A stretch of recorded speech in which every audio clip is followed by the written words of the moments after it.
os filhos também, o pai nega a fé e os filhos também negam a fé. E essa perseguição sempre acontecia, e isso traz um gás novo, uma energia nova, uma paixão nova para a igreja. Estevão, enquanto as pedras caíam como chuva sobre ele, Estevão orava: Senhor Jesus, recebe o meu espírito. A poda faz parte do ministério. Se o seu ministério frutificar, tenha uma certeza, uma poda vai acontecer. Uma dessas podas que eu gosto de olhar pessoalmente, o ser humano tem uma tendência a se vangloriar. O ser humano tem uma tendência a se vangloriar. Então eu me acho, eu sou o cara, porque o meu ministério está acontecendo. Aí Deus vai lá e corta as asinhas. Ele permite a gente cair,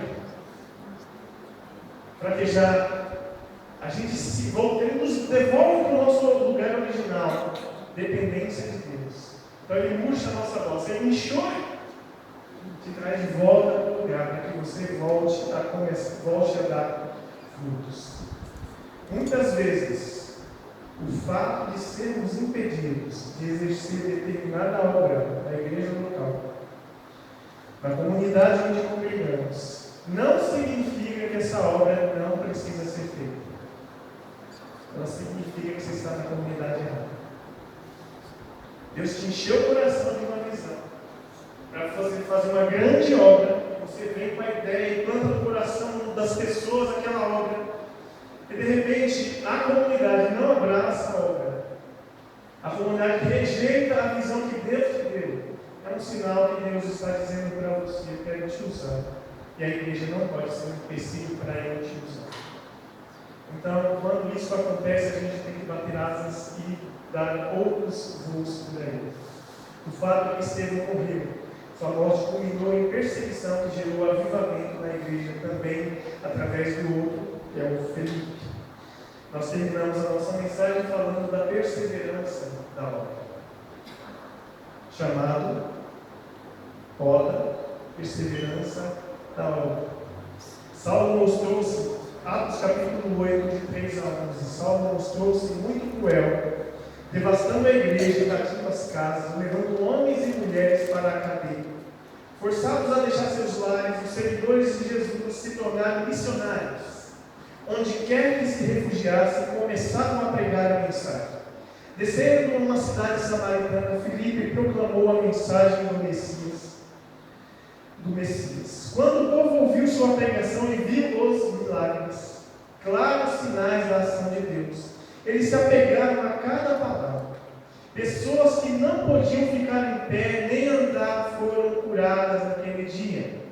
Os espíritos malignos protestavam e faziam estardalhaço, mas eram expulsos. Houve muita alegria naquela cidade. Antes da chegada de Filipe, um tal de Simão costumava praticar magia na cidade, ganhando fama com isso e manipulando os samaritanos com sua feitiçaria. Todos comiam na mão dele, das criancinhas aos mais velhos. O povo acreditava que Simão tinha poderes sobrenaturais e o chamavam de grande mago. Ele morava ali faz algum tempo, todos o admiravam. Mas quando Filipe veio à cidade, anunciando as novas do reino de Deus e proclamando o nome de Cristo, eles se esqueceram de Simão e foram batizados depois de se tornarem cristãos. O próprio Simão creu, foi batizado e a partir daí tornou-se uma sombra para Filipe. Estava tão fascinado com os sinais e milagres de Deus que não saía de perto dele. Queridos, a obra de Deus funciona assim. Não dá para fazer aqui, você faz em outro lugar. Se alguém é tirado de dentro de nós, Deus levanta outro. E a obra simplesmente continua.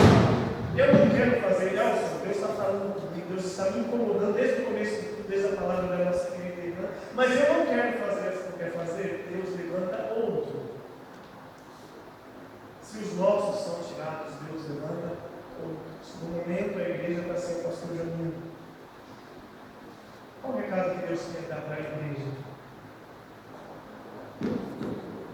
Somente precisamos deslocarmos das nossas comunidades para servir vocês.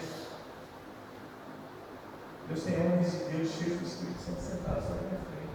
Eu poderia estar ministrando a mim nesse lugar. Então a bola vem sobre a igreja. Deus quer tratar a igreja. Quando eu falo assim, Deus quer tratar a igreja, os irmãos têm uma tentação assim, zumbindo no vídeo de vocês.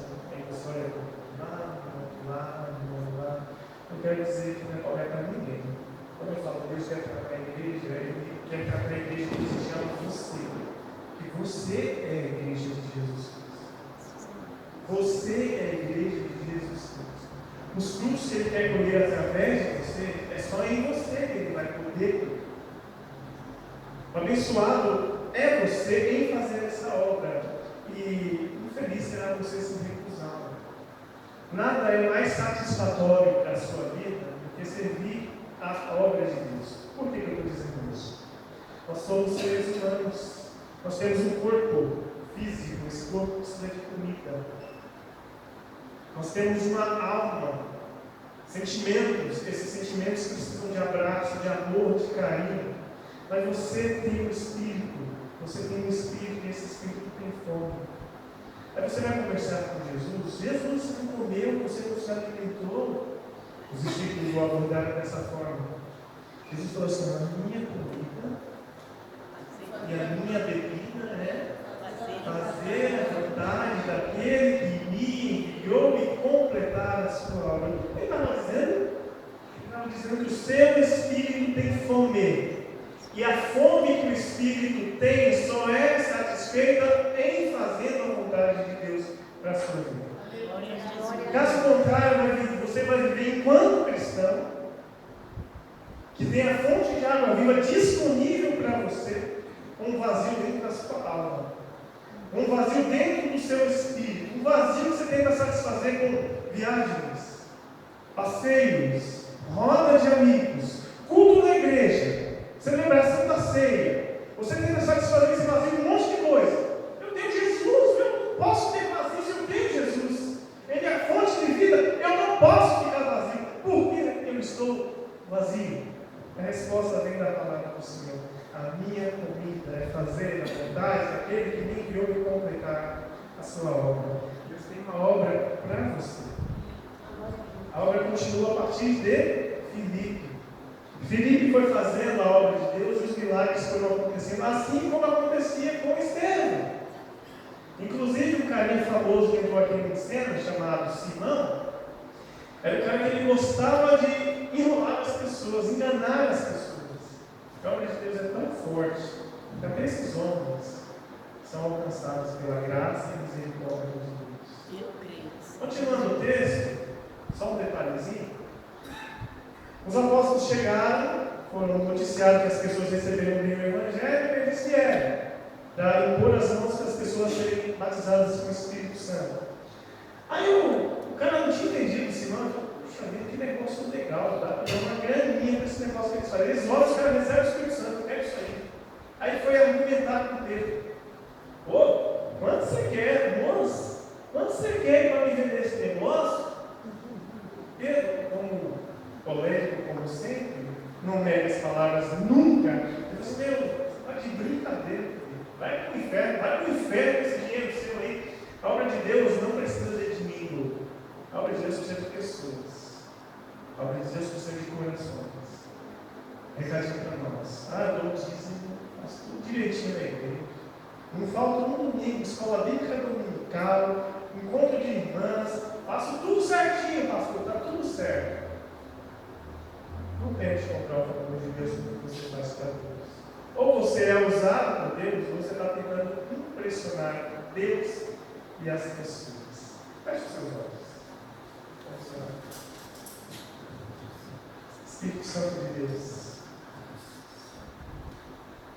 a tua noiva está diante do Senhor. Nós estamos aqui ouvindo um recado da tua parte, da tua palavra, Senhor Jesus. Aqui estão os teus vocacionados, pessoas chamadas para cumprir o teu ID, aqui, a começar de aqui, Pai. Desde que começamos esse culto, o Senhor tem pontuado isso para nós. Eu também sou alvo dessa oração. Espírito Santo de Deus, nos dê discernimento de o que o Senhor quer que nós façamos? De que maneira o Senhor quer que nós façamos? Enche os nossos olhos e corações de novas visões. Os sinais nos seguirão. A tua obra será feita. Aqui está a sua igreja clamando ao Senhor: aviva-nos. Aviva-nos e nós louvaremos o teu nome. Aviva-nos.